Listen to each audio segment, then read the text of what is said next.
Les amis, profitons-en, c'est pas tous les jours que je vais vous présenter une toute nouvelle Alfa Romeo. Et oui, c'est bien elle ici, derrière, là, c'est l'Alfa Romeo Tonale. Et pour l'occasion, vous voyez, je me suis raccordé à la couleur de la voiture. On va en faire le tour extérieur, le tour intérieur, et bien sûr, les sensations de conduite et la consommation. Vous embarquez avec moi? Allez, on est parti!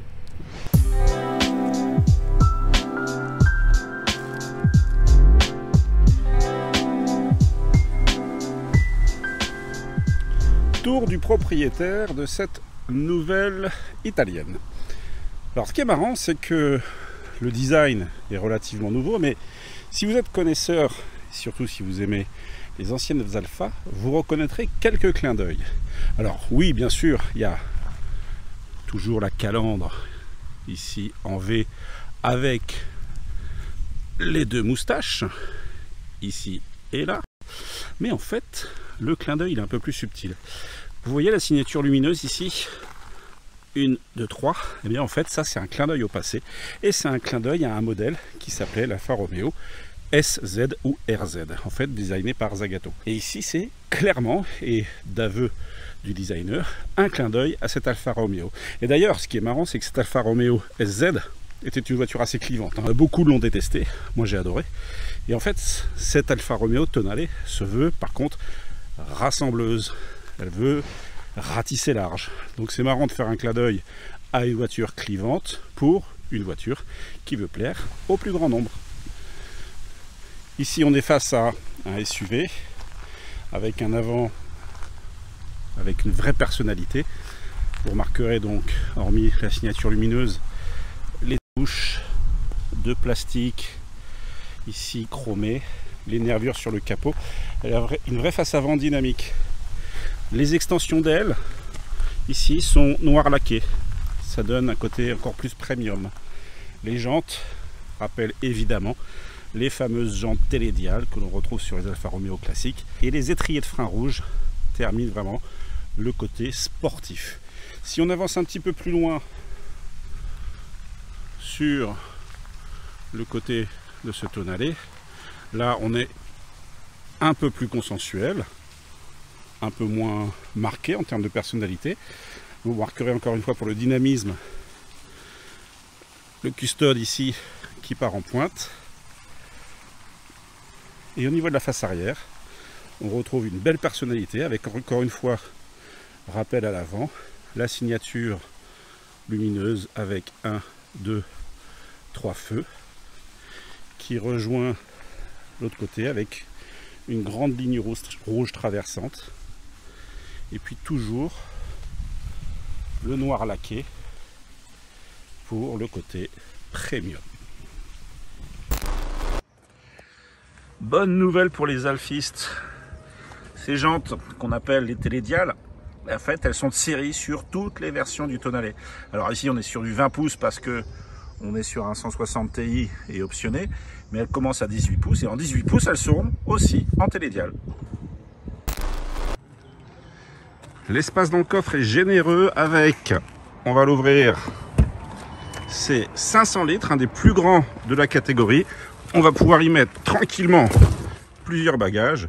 Et puis bien évidemment, avec les banquettes rabattables, on pourra même disposer jusqu'à 1500 litres.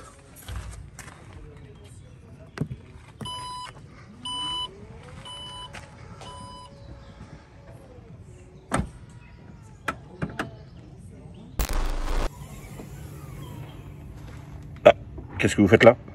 Bon, j'en profite, on est ici dans la baie moteur pour vous dire qu'en fait cette hybridation MHEV est un peu particulière. Le petit moteur électrique, il est situé au niveau de la boîte, ce qui lui permet de faire des démarrages en tout électrique, de pouvoir même rouler un petit peu en tout électrique avec une batterie de 48 volts. Et ça, c'est pas courant.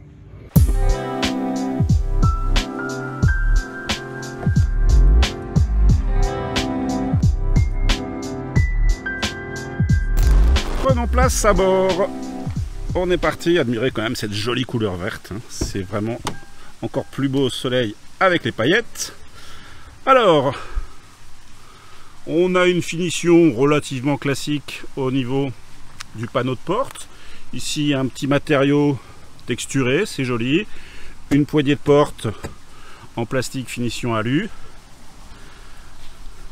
Ce petit volant Alpha. Celui-là, je l'aime bien, hein, avec ce petit bouton start ici. C'est sympa. Mais surtout, ce que je voulais vous montrer, en fait, ce sont les sièges. Parce que je les ai trouvés vraiment très confortables. Ce qui n'est pas évident dans des voitures de cette catégorie. Et alors, petite cerise sur le gâteau, c'est qu'en plus ils sont ventilés. Et quand il fait bien chaud, comme aujourd'hui, eh bien, ça peut sauver des vies. L'intérieur, vous le voyez, est assez sombre. Il n'empêche que c'est plutôt réussi en termes de design, même si moi j'ai un petit bémol, c'est que je trouve qu'il y a beaucoup trop d'informations. Je m'explique. Regardez en termes de matériaux, j'ai du plastique, de l'aluminium, du cuir, du piano black. Je repars sur du plastique avec deux couleurs. Bref, pour moi, il y a un peu trop d'informations, ce qui fait qu'en fait, ça paraît un peu fouillis. Malgré tout, les assemblages sont très bons. Les qualités de plastique, malheureusement, sont pas toujours au rendez-vous, mais globalement, on est bien dans ce tonnelet. Il y a de la place, c'est spacieux. D'ailleurs, je vous parle des sièges arrière et je vous montrerai tout à l'heure un petit peu l'espace à l'arrière et également, surtout, ces sièges avant très confortables. Alors, l'espace arrière, c'est plutôt pas mal.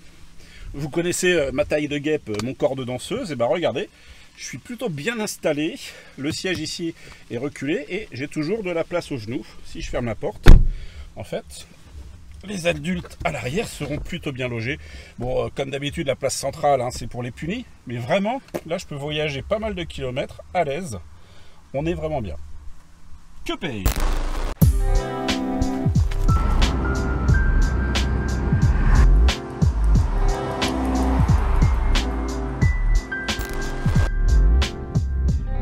Parlons sensation de conduite.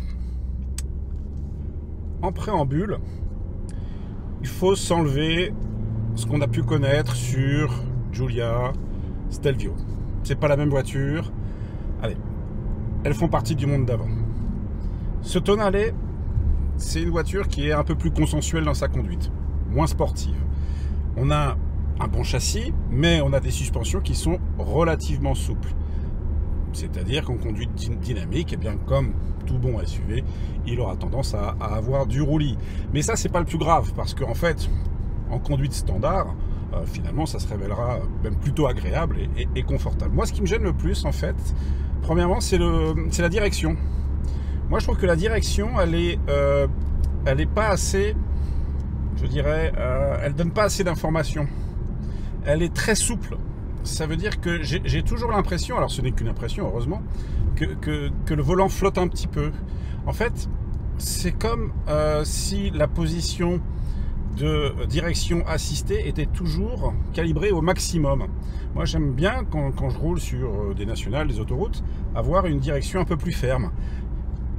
Ici j'ai le sentiment qu'elle ne se raffermit pas et donc du coup ça donne une sensation un petit peu étrange. Et puis deuxième chose, le moteur fait bien son travail, hein, donc le 4 cylindres de 160 chevaux, aidé par son hybridation à 48 volts. Mais il y a la boîte qui cherche tout le temps l'efficience. C'est-à-dire que voilà, c'est une voiture qui est faite pour pas trop consommer. Et du coup, justement, la boîte est toujours en train de chercher le rapport le mieux adapté. Ce qui donne en fait beaucoup de changements de vitesse. Et ça, c'est pas forcément agréable. Alors par contre, ce qui est bien aussi, c'est que le moteur est très silencieux. Donc finalement, ça dérange pas beaucoup. Mais voilà, moi ça me gêne un petit peu cette gestion de boîte. Alors bien sûr, on a le DNA hein, qui permet de choisir ses modes de conduite, hein, dynamique, standard ou pour tout type de route. Mais si on passe en position dynamique, bon, du coup la boîte réagit mieux, je trouve. Mais on perd un peu d'efficience, donc on va consommer un petit peu plus. Donc c'est pour ça que je disais, ce Tonale, il faut le conduire en oubliant encore une fois le monde d'avant. C'est une voiture qui est agréable, qui est dynamique et qui cherche l'efficience. Et après tout, c'est peut-être ça le monde d'après. On est en mild hybride et regardez, on roule en 100% électrique sur un petit parking à basse vitesse. Encore une fois, parce que l'alternodémarreur, certes, mais il y a un petit moteur électrique au niveau de la boîte qui permet de rouler, pas beaucoup, à 15 km/h, max, grand max, et pendant quelques centaines de mètres en tout électrique.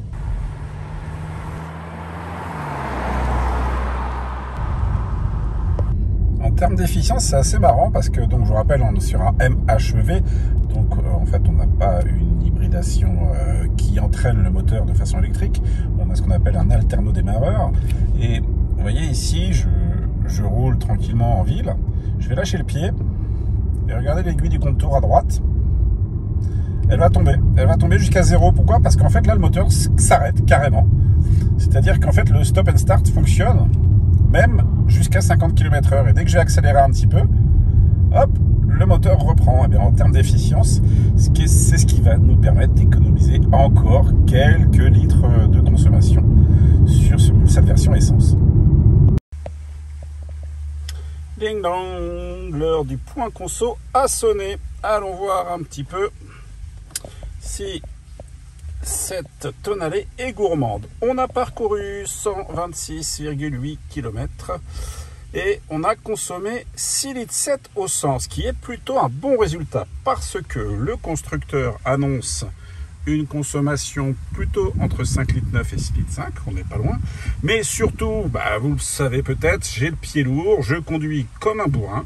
J'ai fait beaucoup de petites routes, j'ai fait un peu de national, puis surtout j'ai conduit avec un pied très lourd. J'ai pas l'habitude malheureusement encore de faire de l'éco-conduite, ce qui est donc plutôt pas mal comme résultat, puisque le constructeur annonce des consommations entre 5,9 litres et 6,5 litres, je suis à 6,7 litres, donc en fait j'ai plutôt pas mal respecté. Et ce qu'il faut dire, c'est que le mild hybride, l'alternodémarreur, ici a un vrai intérêt. Il est sur du 48 volts, donc il a une vraie puissance et donc il soulage vraiment le moteur et permet de consommer moins.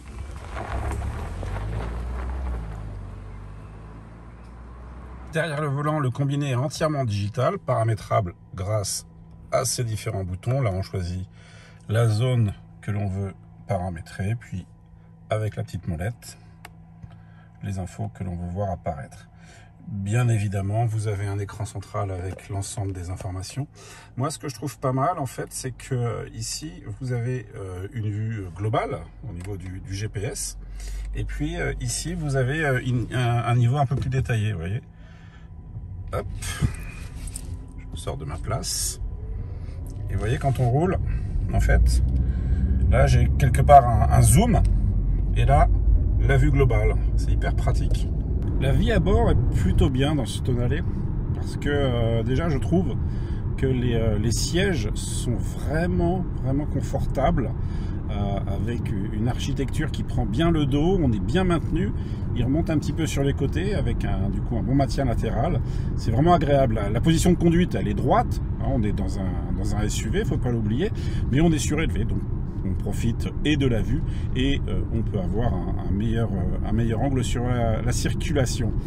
Ce petit volant Alpha, c'est un vrai plaisir. Il a toutes les commandes qui sont regroupées sur les branches avec le petit bouton Start and Stop directement. Ça, c'est vraiment une petite touche que l'on retrouve à peu près dans toute la gamme. L'environnement, il est assez techno puisque vous allez le voir, j'ai un écran digital complet, complètement paramétrable également. Et ici, la partie info divertissement, également très complète.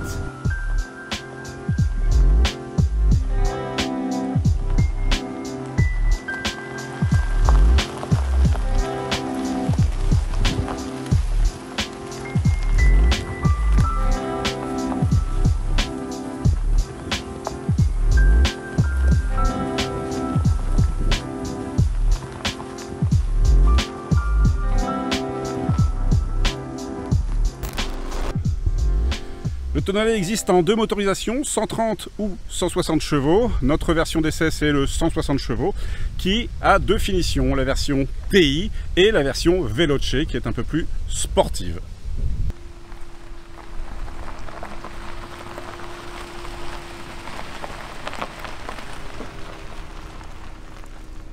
Quel bilan pour cette Alfa Romeo Tonale? Je vous rappelle, ici le moteur 160 chevaux, mild hybride.